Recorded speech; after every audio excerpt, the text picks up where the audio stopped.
तो आज की इस चर्चा में हम बात करने वाले हैं महागाथा बद्री वन का त्याग के बारे में। ये ना दुनिया के दो सबसे पवित्र तीर्थ स्थलों की उत्पत्ति की कहानी है।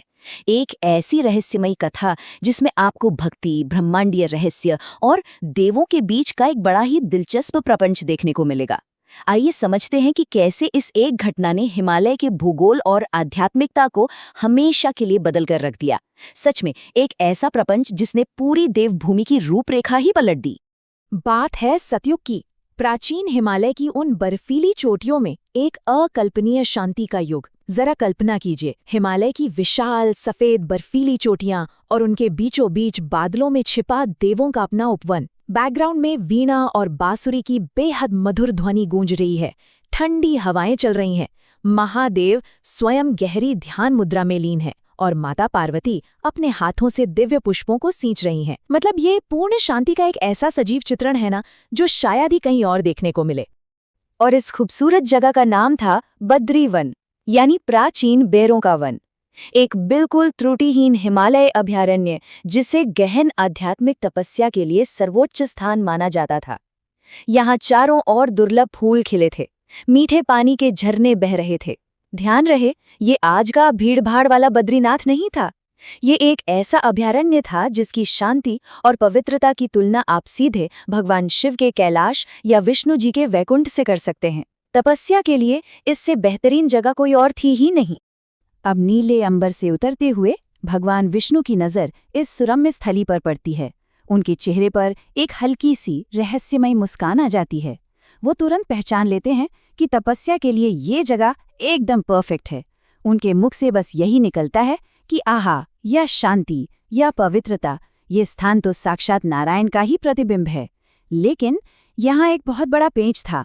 महादेव तो पहले से ही वहाँ विराजमान थे और उन्हें वहाँ से हटने के लिए कहना बिल्कुल आसान नहीं था। तो महादेव को सम्मानपूर्वक वहाँ से हटाने के लिए भगवान विष्णु ने एक अद्भुत और कह सकते हैं बहुत ही चतुर लीला रची। उनकी योजना के 4 चरण थे। पहला, इस आदर्श स्थान की पहचान करना। दूसरा, एक रोते हुए तेजस्वी शिशु का रूप धारण करना। तीसरा, माता पार्वती की ममता को जगाना। और चौथा, इस पवित्र स्थान को सुरक्षित करना।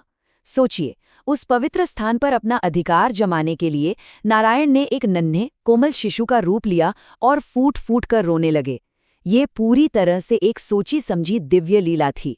अचानक कुटिया के बाहर उस नन्हे शिशु के रोने की आवाज पूरे वन में गूंज उठती है। अब यहाँ भीतर 2 बिल्कुल विपरीत प्रतिक्रियाएं देखने को मिलती हैं। एक तरफ हैं त्रिकालदर्शी भगवान शिव। वो तुरंत इस माया को पहचान लेते हैं और बिल्कुल शांत रहते हैं, बल्कि उपेक्षा करने की सलाह देते हैं। और दूसरी ओर है माता पार्वती, जो ममता से प्रेरित होकर सारे तर्कों की अनदेखी कर सीधे सहायता के लिए दौड़ने को तैयार हैं। ये सर्वज्ञ शिव के ज्ञान और माता पार्वती के असीम वात्सल्य का एक बहुत ही सुंदर विरोधाभास है। भगवान शिव भी मौन नहीं रहते। उनके चेहरे पर एक बहुत गहरी और अर्थपूर्ण मुस्कान है। वो माता पार्वती को रोकने की कोशिश करते हुए कहते हैं कि उसे मत उठाइए। जो संपूर्ण जगत को पाल रहा है, वो आज स्वयं पालने में आने की चेष्टा कर रहा है। महादेव पूरी तरह से जानते थे कि बाहर रोने वाला वो तेजस्वी शिशु असल में कौन है, और सच कहें तो वो इस ब्रह्मांडीय खेल का पूरा आनंद ले रहे थे। तो सवाल ये है कि क्या माता पार्वती महादेव की इस चेतावनी पर ध्यान देंगी? यहाँ आकर ये कथा एक बहुत ही रोमांचक मोड़ लेती है।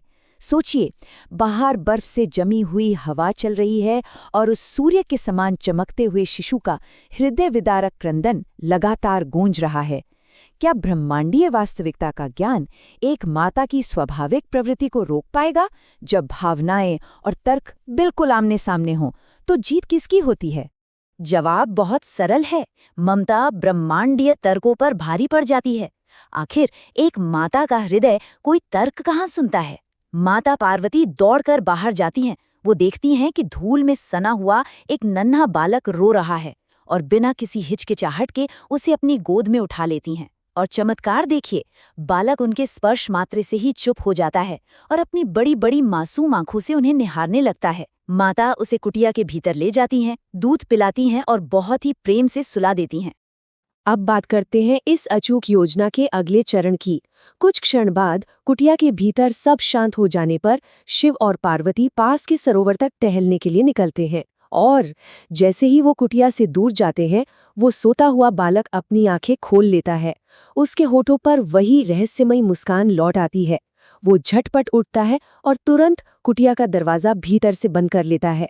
प्रपंच अब पूरा हो चुका था। भगवान विष्णु की योजना का ये सबसे निर्णायक क्षण था। थोड़ी देर बाद जब शिव और पार्वती लौटते हैं तो उन्हें द्वार बंद मिलता है। माता पार्वती द्वार खटखटाती हैं, बालक को पुकारती हैं, लेकिन अंदर से जो आवाज आती थी वो किसी शिशु की नहीं थी। वो एक अत्यंत गंभीर और गूंजती हुई आवाज थी, साक्षात भगवान विष्णु की। वो बहुत ही शालीनता से लेकिन दृढ़ता के साथ कहते हैं, हे माता, अब ये स्थान मुझे अति प्रिय लग गया है। नारायण अब यहीं निवास करेंगे। आप और महादेव अन्यत्र प्रस्थान करें। इस ब्रह्मांडीय प्रतिक्रिया को देखिए। एक तरफ माता पार्वती हैं जो इस अचानक हुए छल से पूरी तरह विस्मित और चकित रह जाती हैं। उन्हें विश्वास ही नहीं होता कि उनके वात्सल्य का ऐसा उत्तर मिलेगा। लेकिन दूसरी तरफ भगवान शिव की प्रतिक्रिया बिल्कुल अलग है। क्रोधित होने के बजाय वो इस ब्रह्मांडीय परिहास पर ठहाके लगाकर हंसने लगते हैं। वो देवों के बीच के इस प्रेमपूर्ण छल को सहर्ष स्वीकार करते हैं, क्योंकि वो जानते हैं कि यही तो सृष्टि की लीला है। और इसी घटना ने हिमालय के मानचित्र का पुनर्निर्धारण कर दिया। भगवान विष्णु की इस लीला ने उस स्थान को सुरक्षित कर लिया जिसे आज हम बद्रीनाथ धाम कहते हैं। शिव और पार्वती ने इस खेल को स्वीकार किया और हाथ में त्रिशूल लिए हिमालय की और भी ऊंची बर्फीली चोटियों की ओर बढ़ गए। और फिर केदार की राजसी भूमि उनका नया निवास बनी, जिसे आज हम केदारनाथ के रूप में पूजते हैं। तो अंत में एक बड़ा सवाल, क्या हमारे ब्रह्मांड के सुंदर भ्रम केवल एक ब्रह्मांडीय दिशा निर्देश हैं जो हमें हमारे वास्तविक गंतव्य तक ले जाते हैं? क्या माया हमेशा नकारात्मक होते हैं? ये एक ऐसी लीला थी जिसने न केवल नारायण को उनका आदर्श स्थान दिलाया, बल्कि महादेव को भी केदारनाथ के परम शिखर तक पहुंचाया। जीवन में जो कभी कभी अड़चने या भ्रम लगते हैं ना, वो शायद सही मंजिल तक पहुंचाने का एक ब्रह्मांडीय तरीका मात्र होते हैं। बस इसी विचार के साथ आज के इस विश्लेषण को यहीं विराम देते हैं। इस अद्भुत महाकाथा को समझने के लिए साथ जुड़ने हेतु बहुत बहुत धन्यवाद।